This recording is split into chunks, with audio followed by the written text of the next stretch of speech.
ദണ്ഡറ്റവും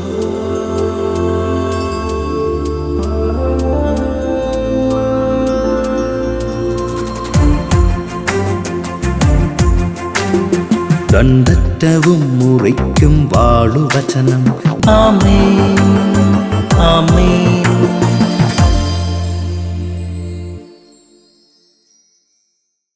ത്രിയേക ദൈവത്തിന്റെ ഏറ്റവും പ്രിയപ്പെട്ട കുഞ്ഞ്, യെശയ്യായുടെ പുസ്തകം 57:15. വിനീതരുടെ ഹൃദയത്തെയും അനുതാപികളുടെ ആത്മാവിനെയും നവീകരിക്കാൻ ദൈവം അവരുടെ കൂടെ വസിക്കും. നിനക്ക് വിനീതമായൊരു ഹൃദയമുണ്ടെങ്കിൽ, അനുതപിക്കുന്ന ആത്മാവുണ്ടെങ്കിൽ ദൈവം കൂടെ വസിക്കുമെന്ന് ഉറപ്പാണ്. ഇംഗ്ലണ്ടിന്റെ മഹാനഗരത്തിന്റെ നടുമുറ്റത്ത് തല ഉയർത്തി നിൽക്കുന്ന ബക്കിംഗ്ഹാം കൊട്ടാരം പോലെ ദൈവത്തിന്റെ സാന്നിധ്യം നിന്റെ കൂടെ വസിക്കും.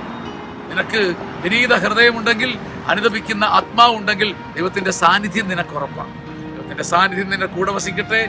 കർത്താവ് നിന്റെ കൂടെ ആയിരിക്കട്ടെ. Hallelujah, hallelujah, hallelujah. ദൈവത്തിന്റെ പരിശുദ്ധാത്മാവ് നിന്നെ സഹായിക്കട്ടെ. ആമേൻ, ആമേൻ.